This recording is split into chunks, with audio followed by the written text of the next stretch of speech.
I am speaking to you from the Cabinet Room at 10 Downing Street.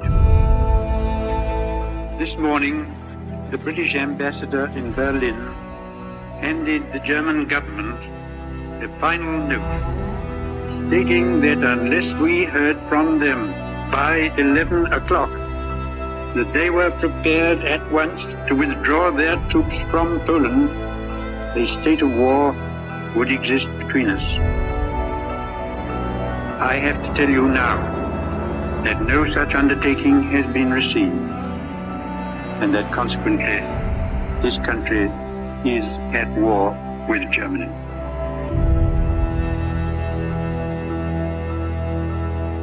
I remember listening to the radio, or in those days we called it wireless, the speech by the Prime Minister, and at the time it didn't mean a great deal to me, but I do remember listening to his announcement on the wireless. Well, the day war broke out, the 3rd of September 1939, was the day before I started work, in fact, actually. The villagers came to my aunt. My aunt was a retired teacher, and she was very modern in her views, so she was the first person to have a wireless radio in her house, in the village. So all the villagers came to listen to Daladier, the Prime Minister, telling us that Neville Chamberlain had already declared war on Germany, and the French people were doing the same, so that we were at war with Germany. So great silence then greeted this awful news, of course. Mm. Well, at the age of 14, of course, one hasn't much thoughts about world events, but obviously one was excited, not knowing what was going to happen, and there were all sorts of rumours flying about, as one always experiences in those circumstances. But then came the war, of course. 39, I was 6. The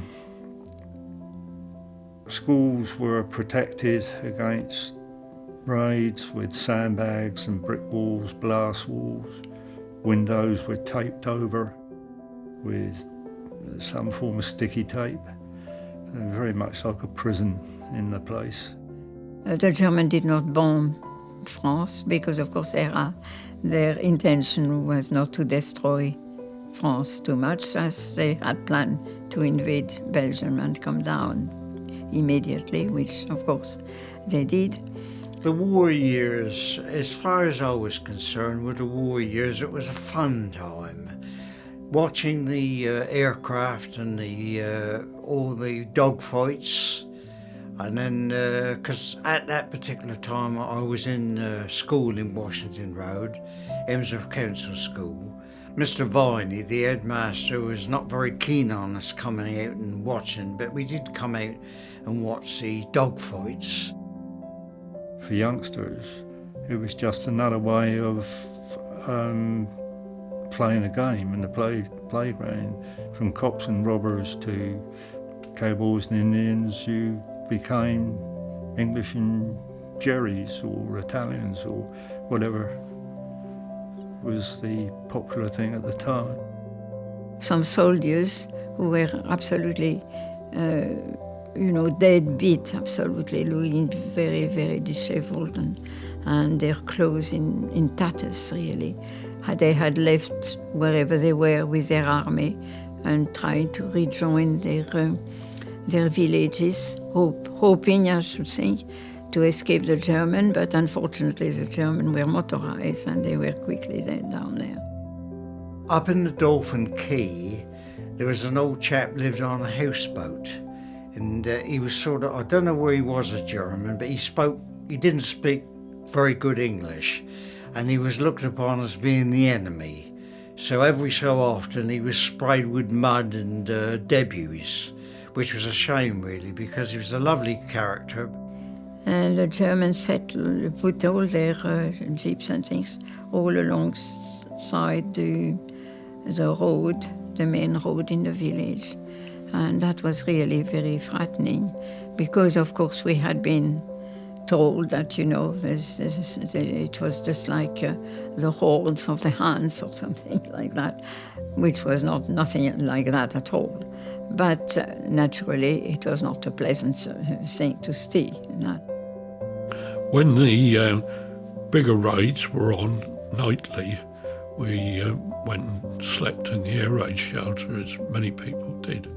And it's like children today, they go and sleep in the tent, the garden. It was quite a big adventure. And although you heard the guns going off and must have heard some of the bombs dropping, you were never frightened, even though sometimes when you came out of the shelter, the slates were off the roof and the windows were broken.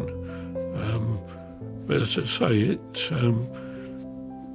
you just weren't frightened. And although you went out and you saw where bombs had dropped, it still didn't occur to you that they were pretty close to you and that you could have been underneath it.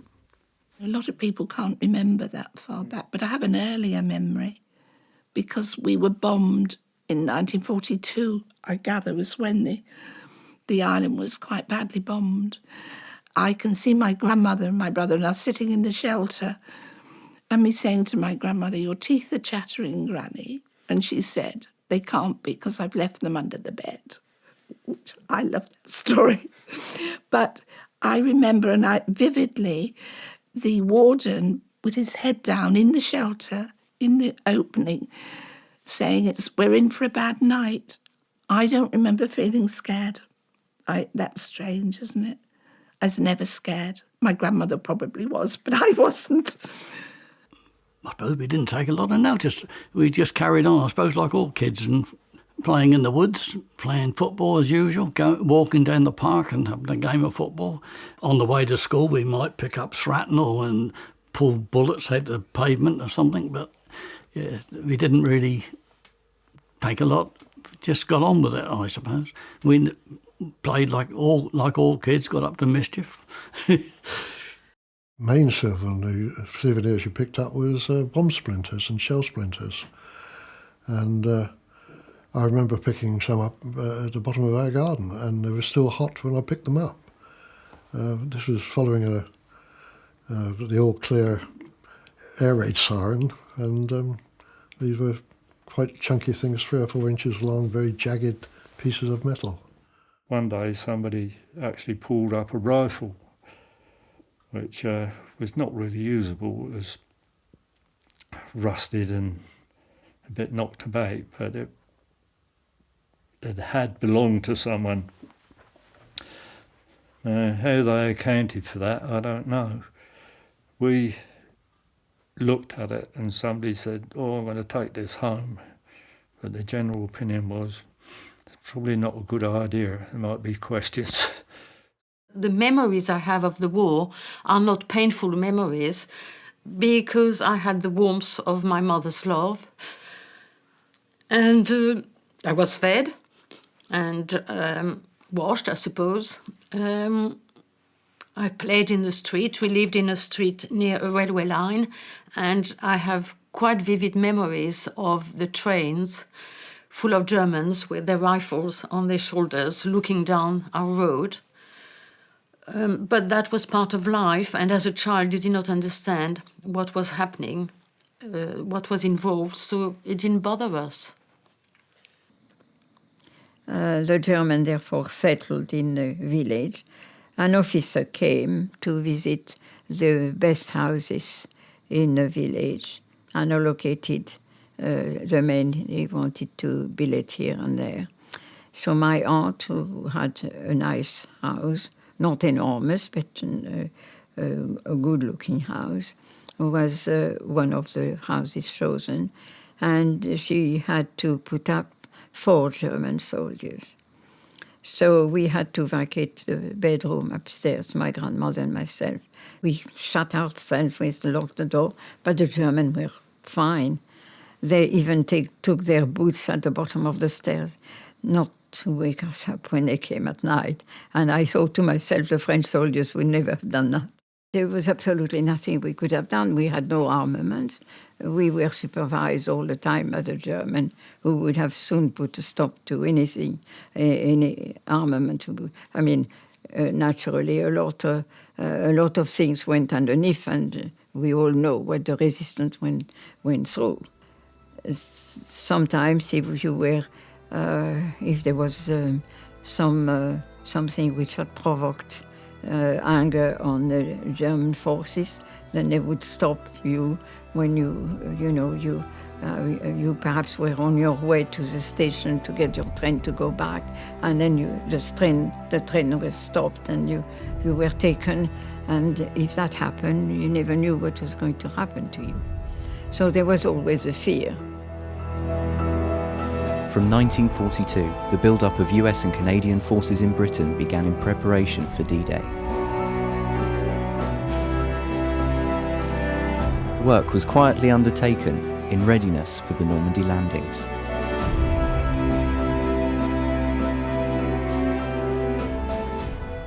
When I first joined up, I had to do 6 weeks primary training, and my first posting was to Forward Barracks, Preston, Lancashire, where you've done 6 weeks initial training, i.e. the basic infantry approach, and from Preston I went down to Chatham, Kitchener Barracks, Chatham, to do my SAFA course, which in wartime was a 3-month course.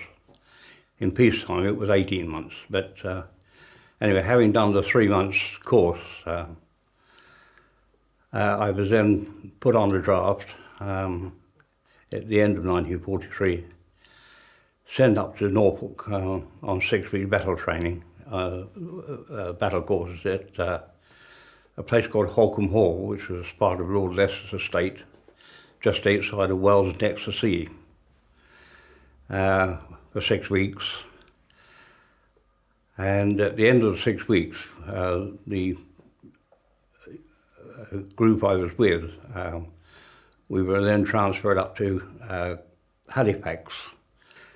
Subsequently, I was then given my first leave in the army. It was for 7 days, which just covered the pre-Christmas period, actually. And I went back to Halifax after my leave, only to find myself posted then to what was going to be an operational unit. And I had to go, having gone from Westbourne up to Halifax at the end of my leave, I was then posted back down to a place called Chandler's Ford, just outside of Romsey, actually, where I spent a few days, and then I was posted on from there to the operational unit which I joined, which was 184 Field Company, which was then stationed on Netley Common. It was a pre-invasion camp, and we shared the camp with the Nova Scotia Highlanders, the Canadian Infantry Battalion, and an engineer, a Royal Engineer company of Canadian sappers. That was in early March 1944. Everyone was aware something was going to happen, but just what? Obviously people made their minds up, said, oh, they're going to do this, they're going to do that. I don't think we expected to be invaded by that time. Previous to that, there'd always been the fear that the invasion would hit the south coast, but it went the other way. And all these vehicles piled up, all troops marched through from where they'd been, I don't know, obviously going down to the coast. We didn't know anything about the actual D-Day itself, but there was a lot of military activity. The road between Rodens Castle and Horndean was a narrower road in those days, and lay-bys were put in, and they were full of military vehicles and military personnel. Looking back, it was obviously quite busy. Living alongside the railway line, I'd spent most of the time at the top of the go and watching the trains. And they were, because you had troop trains coming through, trains loaded with guns and tanks. and then towards D-Day, you had trains coming in with tanks, and they were unloaded in the Havant goods yard, and we would go over and watch them being driven off. So you didn't really realise the implication. Having been born into it, you didn't know what pre-war was like and what peace was like. So you just felt as though, well, this is everyday life, and that's it. The harbour from Langston, almost up to Langston Bridge, was all filled with landing craft. And over at Northerny, there was an army camp with the army. And running off from the army camp was a pier. And the pier was servicing the actual landing craft. Lee Park was full of Americans, and the house was still in existence in those days. And if I remember correctly, it was American Army officers' mess. And we were not allowed into Lee Park at all because you had guards on all the entrances. We were only permitted to travel as far as the bridge at Emsworth, and there were guards on the bridge to stop any unauthorised travel. And the same at Bedhampton, at the bottom of Portstone Hill, where the old Bedhampton or Belmont Public House used to be, right at the bottom of the hill. I remember seeing guards there, and they would stop any unauthorised movement up along towards Cosham or up over Portstone Hill itself. There was all sorts of military practices. I remember one time there was a big practice on Hayling Island, and the military officer wanted to take tanks across the old Langston Bridge. And the Langston Bridge was a fairly flimsy structure. Double-decker buses couldn't go over, not with the passengers. They had to get off and walk over, and the bus went over separately. But this army officer wanted to take tanks across. And my father said, no, you don't, because it'll collapse. And they said, oh, we'll put a Bailey Bridge up. But anyway, they didn't take the tanks across. We done one or two exercises from that camp, awaiting the build-up to D-Day. And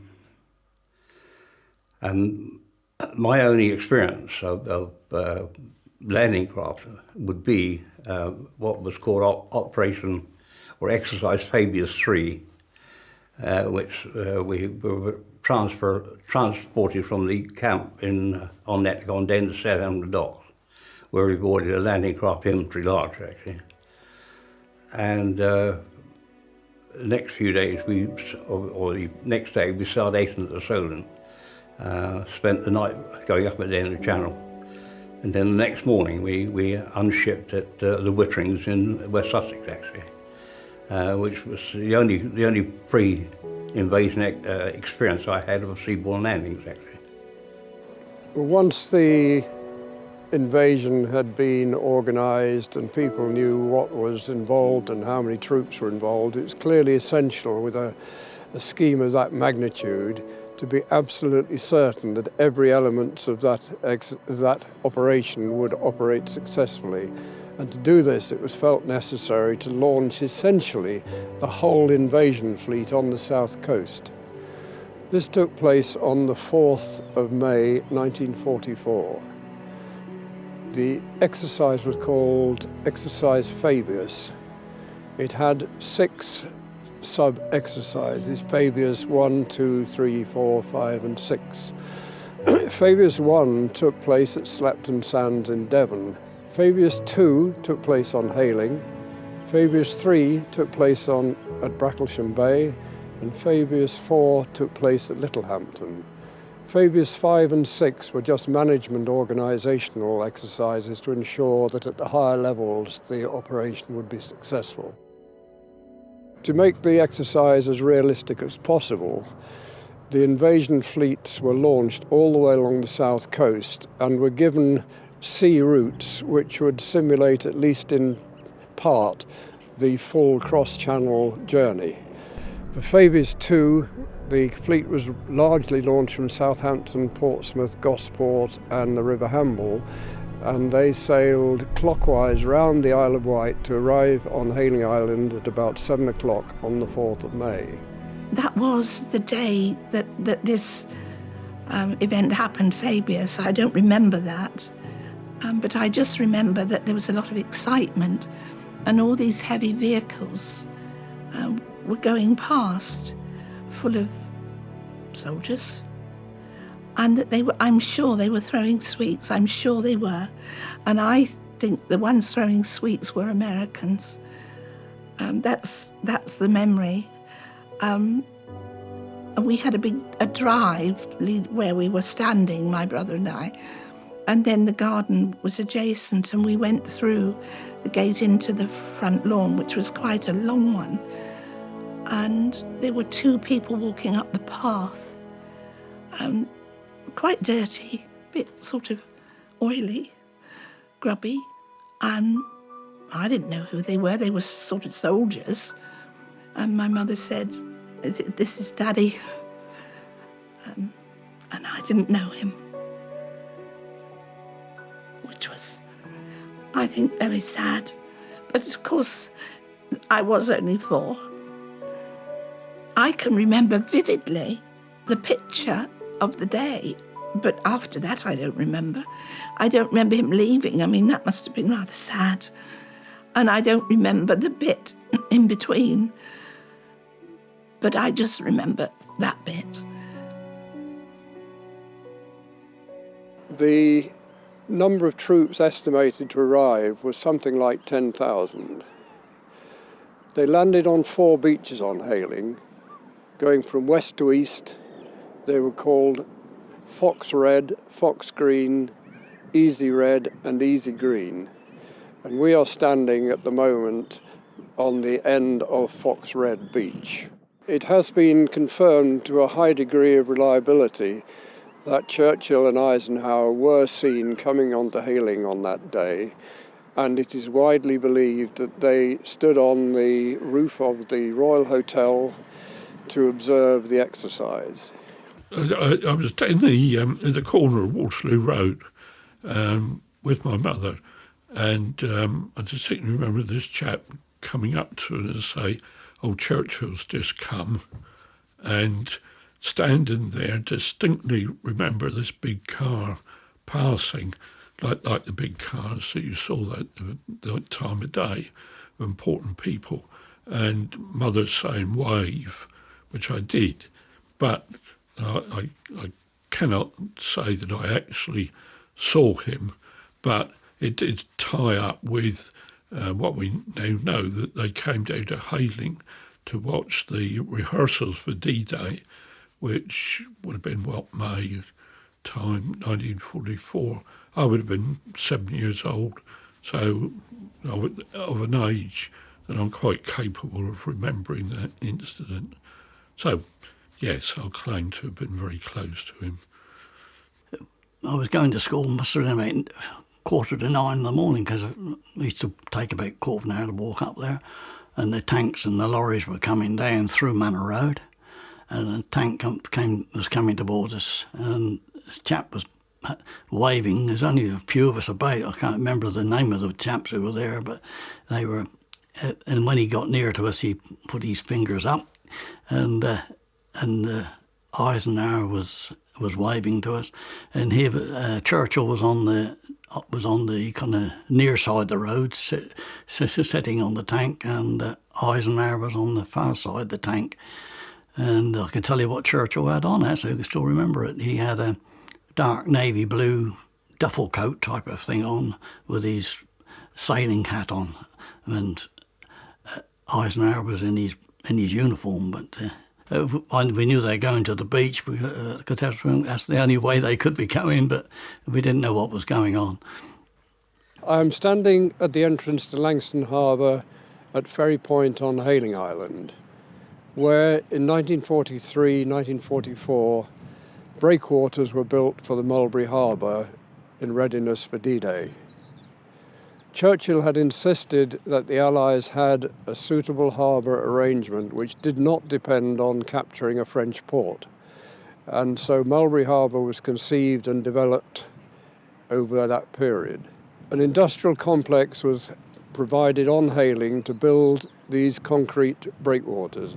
Many were built around the country, and about 3 were built here. My father-in-law worked on building Mulberry Harbours, but I had no idea what he was doing. They just said, get on, build to this, do that. And they thought, wow, they're pouring a lot of concrete in here, but what on earth for?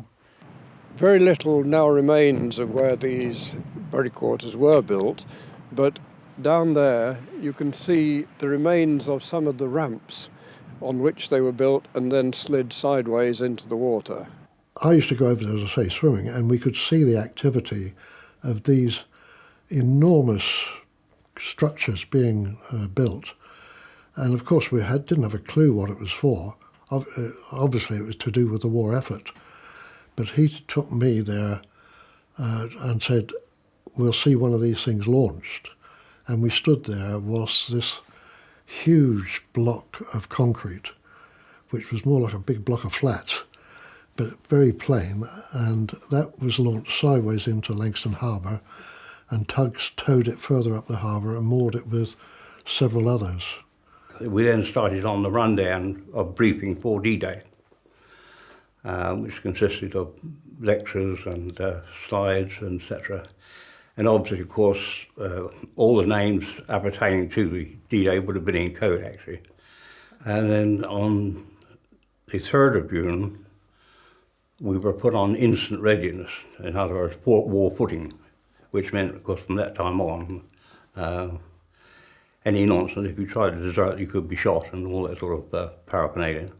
But anyway, on the dawn of the 3rd of June, we were actually put on operations, and in my discharge book, it states that my actual operational service began on the 3rd of June and not the 6th, actually, which is quite surprising to a lot of people, but that was it. Anyway, we waited all day in camp, and then just before dusk, a convoy of these TCVs came in again, these troop-carrying vehicles, and we were all piled aboard and up down to Southampton Docks, actually. Eisenhower and Montgomery decided that they would hold a party on the night before D-Day. That had never been done before in the British Army, never. Not before any battle. So it's a completely new concept. And the idea was this, that all the commanders of D-Day could meet each other so they could recognise each other on the battlefield. Montgomery rang up Joe Smith, the head of Supermarine, with a question. Have you got a lady who can keep her mouth shut? What a marvellous thing. Well, of all the women in the firm, apparently, and there were a lot of ladies of 40 years old, much older than me, and Joseph Smith said to Montgomery, yes, I have one lady, and I can give you 100% security clearance for her, as high as his own. And of course, he was the highest Churchill, wasn't he? So that was pretty definite. That was on the Wednesday. Now, on the Saturday, at 10 o'clock in the morning, Joseph Smith comes in with Major General Graham, goes up to the Chief Draftsman's office, and I'm sent for. So, of course, go up, and the door's shut again. And then I sit down in front of the Chief Draftsman. Now, he was a very direct man, absolutely on the ball, just like this. And he started to stumble and said, I thought, what on earth's going on? And then he said, we wondered if you'd go to a party tonight, or this afternoon, I think he said. And I thought, well, that's funny. Why am I being asked when there are senior secretaries, 40 years old, who should take preference? And then I discovered General Graham was sitting in the corner. He was brought forward and introduced to me and shook hands. And he said, I would be very honoured if you'd be my hostess for a party tonight. When I went to the party and I walked in with the Major General, we walked down the centre of the Nissen hut, and there was a man who was still laying up the tables, a waiter. And he asked him to, would you mind leaving that? Oh, sir, I'm sorry, sir, I haven't finished. He said, out, like that. I thought, what's going on? Turned round and everybody had gone out of the hut. There was no one there, with these 2 red caps in the door. And then, of course, I realised that I had to be briefed as to what was going on. And the first words he said to me as soon as this man had disappeared, tomorrow is D-Day. So when they came, Major General Graham met every single officer at the door, brought him to me, and introduced him by rank. I didn't know anything about rank, so all I said was, good evening, Mr. Green, good evening, Mr. Black. And by so doing, I instinctively cut the protocol, you see, made it more informal, which was exactly what I was required to do. My job was to greet every single officer, and they had been told to stay with me and talk with me for at least 10 minutes. And my job was to calm them down, because they'd been told that morning at 10 o'clock that they were going the next day. So you can imagine how all of them were feeling, ooh, it's tomorrow, you know. So then when he got back into the back of the Jeep, and we drove up the road to go to Winchester, where I was lodging. It's about a 15-minute ride, something like that. And he sat down next to me, and I thanked him for inviting me to the party, and that I hoped everything had gone as they wished it, you see. And during the whole of that evening, he had been cheerful and very helpful to all the officers who came in and everything, really doing his job excellently. And of course, now's the end of the evening, and he collapses, doesn't he? Well, I was wearing a big, thick jersey coat, and I could feel his tension, and he was beginning to sob, literally having to let go his tension. So I pushed his face into the collar of my coat so that the driver couldn't hear, and I told him just to cry it out, like you do for a child. You know, when a child's fallen over, I say, well, cry it out. Don't let it go, let it go.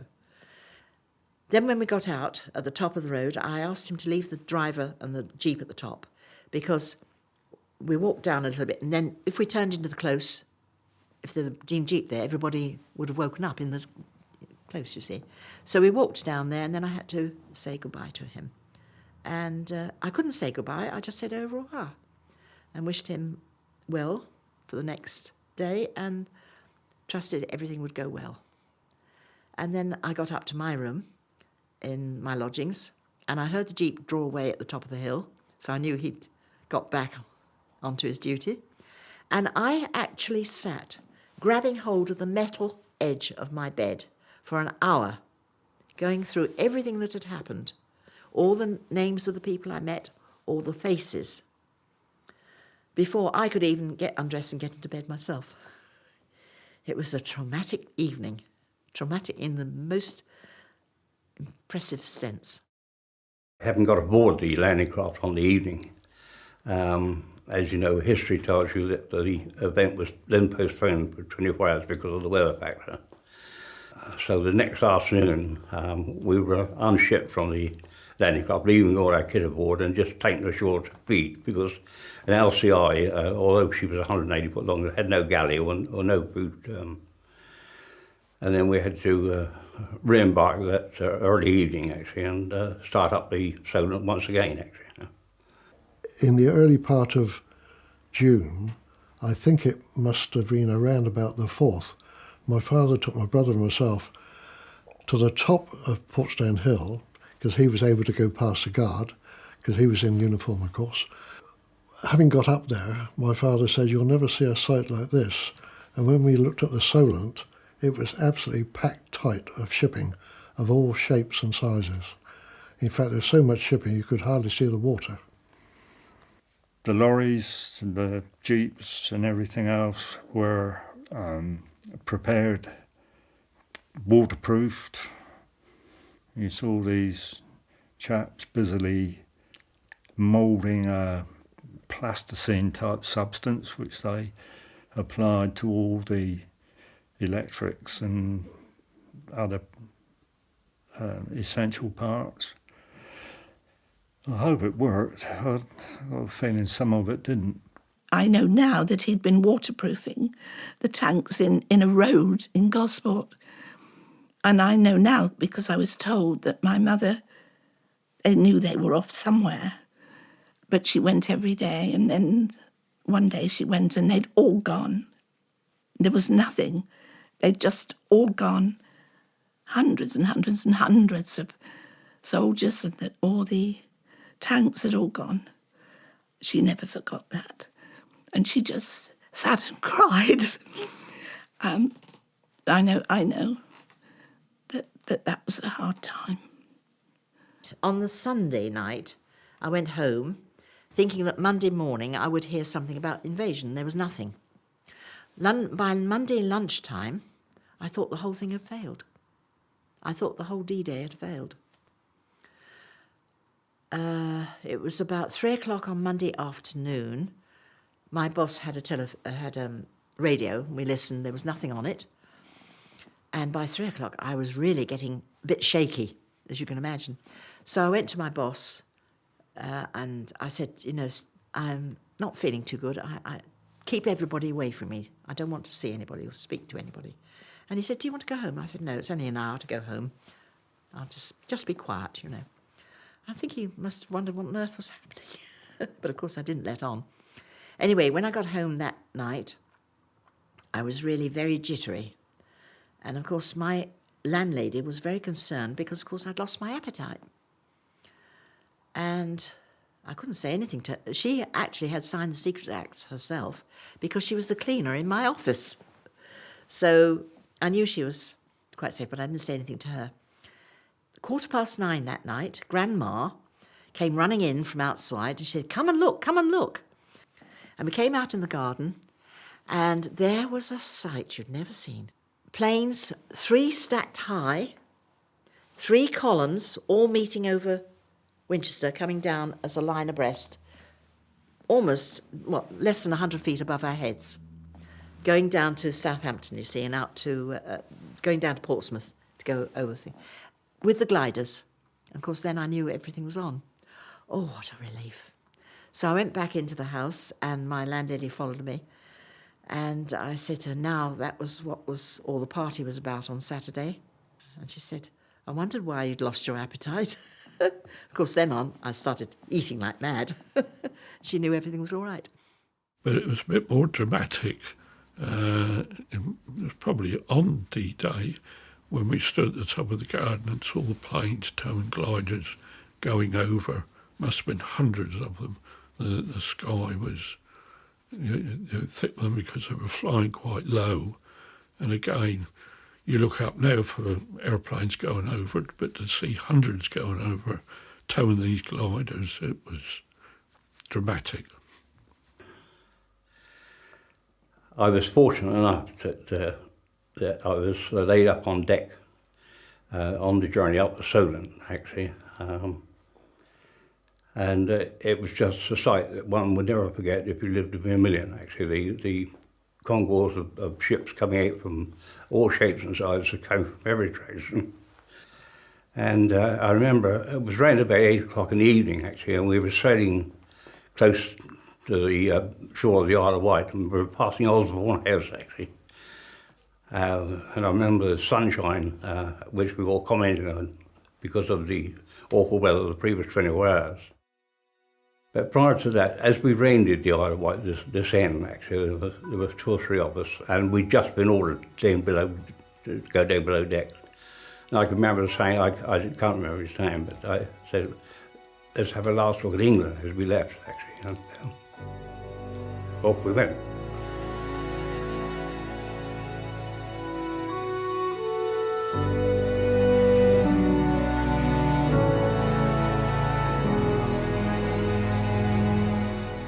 The sights that one saw on the run in, just well, it was just unbelievable. First of all, we passed the major warships, battleships.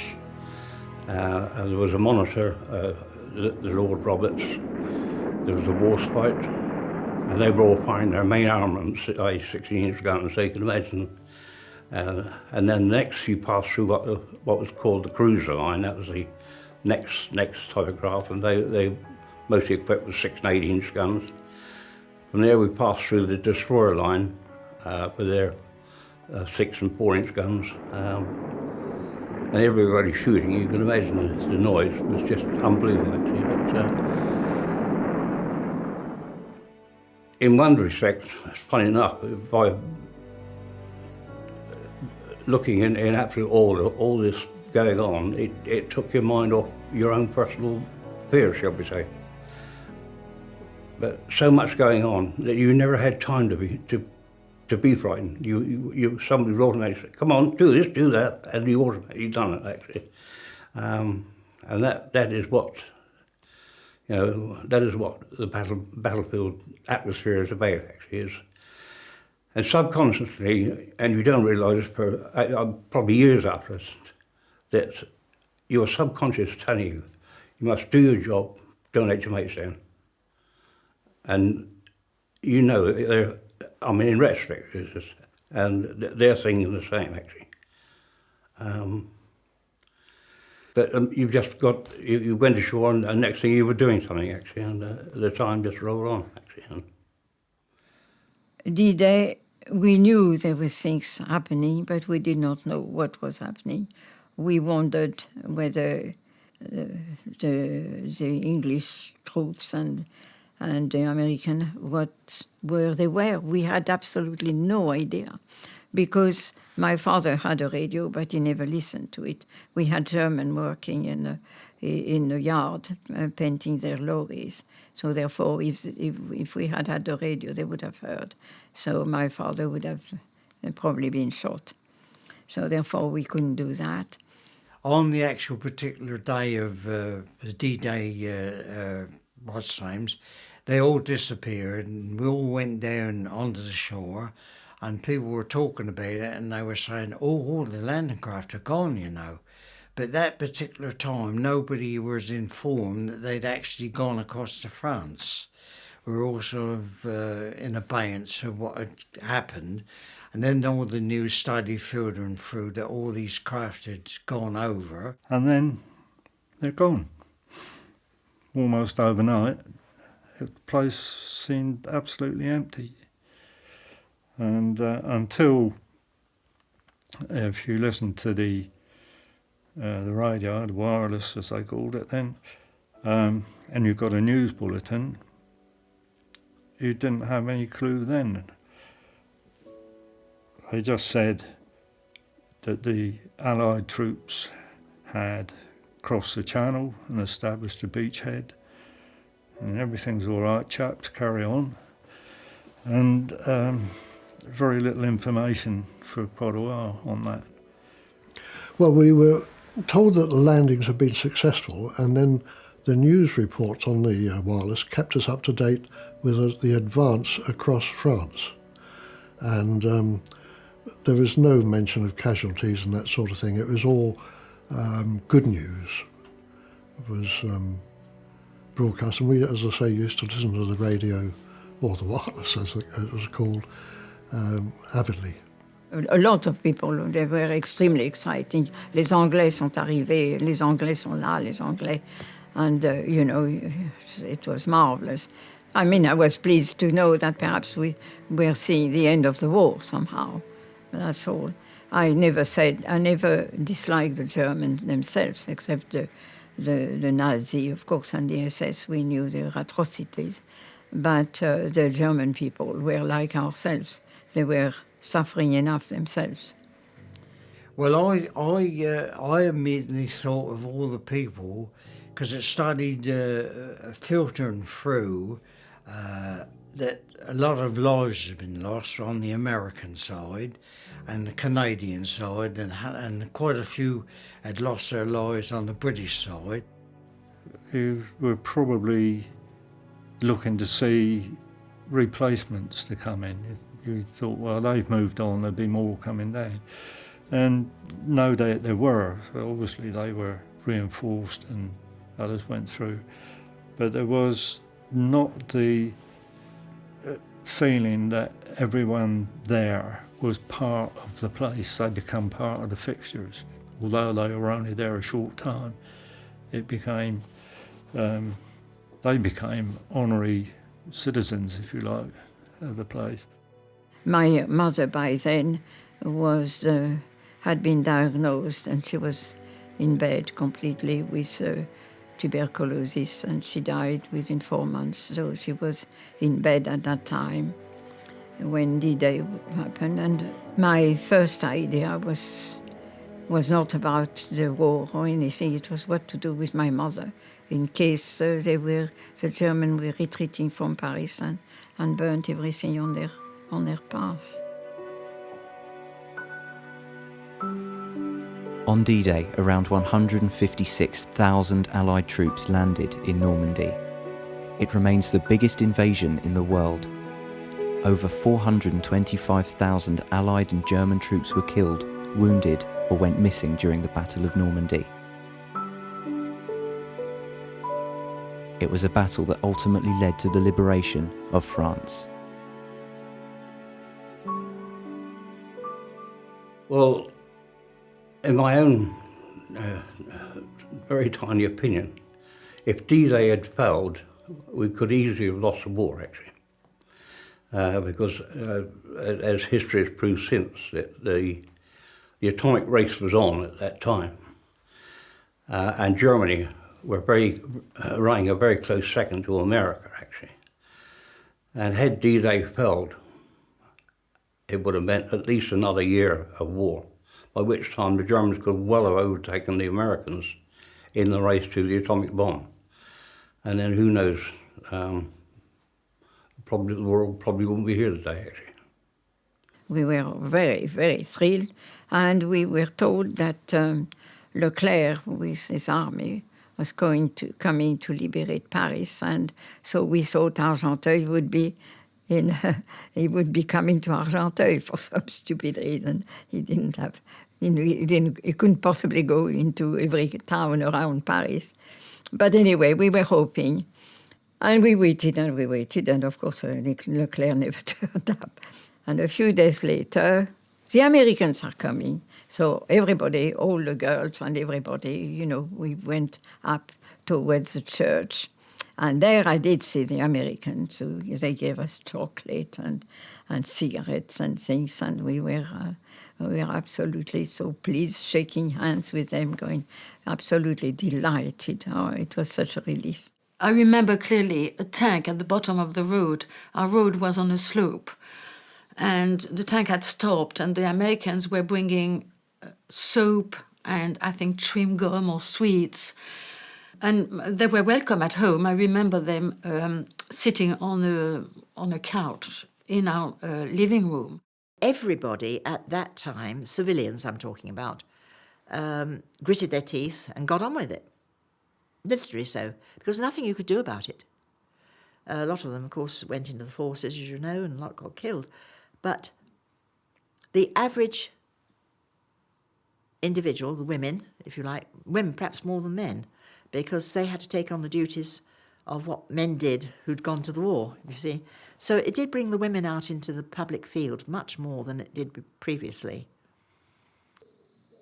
Well, it's a very strange thing, because it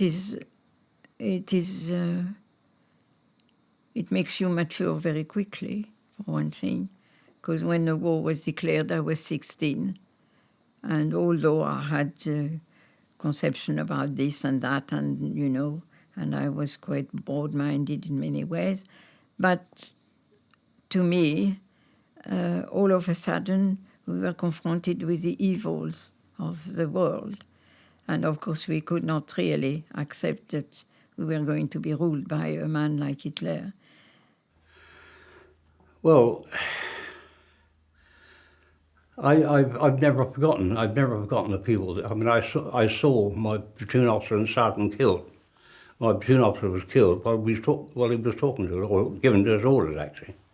And about half an hour later, the sergeant was about 30 yards away from us, and we were looking at him when he was blown up on a mine. And at 18, you never forget. And I always feel that these chaps did sacrifice their lives, and they do get, and I think now that these chaps, they war years and all what they done, and I must honestly say, I could say without any fear of what's name, they're all my heroes. Have gone to the war, fighting for me, so I can now feel free and feel liberated that I can do all these things that if Hitler had got over, I couldn't do. For me, it left me terribly traumatized all my younger years, really. And my view on any war is that they are unnecessary. And I still hold that, although I do agree that in the event we could not let Hitler continue. But most of the time, the minute you fight, the war engenders more violence, more hatred. National service went on till about halfway through the 1950s, if I remember rightly. But it was 1948 when I was called up for national service, and I spent half of that, 9 months in this country, and then I was posted to Germany at the RAF headquarters, and saw quite a lot of certainly our bomb damage. When I say our, the Allied bomb damage, which was pretty considerable. Speaking to this ex-German army officer one day, we got onto the subject of talking about the fact that they had started 2 world wars, and I shall never forget his reply, because he said, "We shall win the peace," which is food for thought. We had been lucky in some ways, but it left me completely dead inside in that way, and I could not feel joy. I just felt relief, and that's what I still feel. Relief that at least it was over. When I think of all these men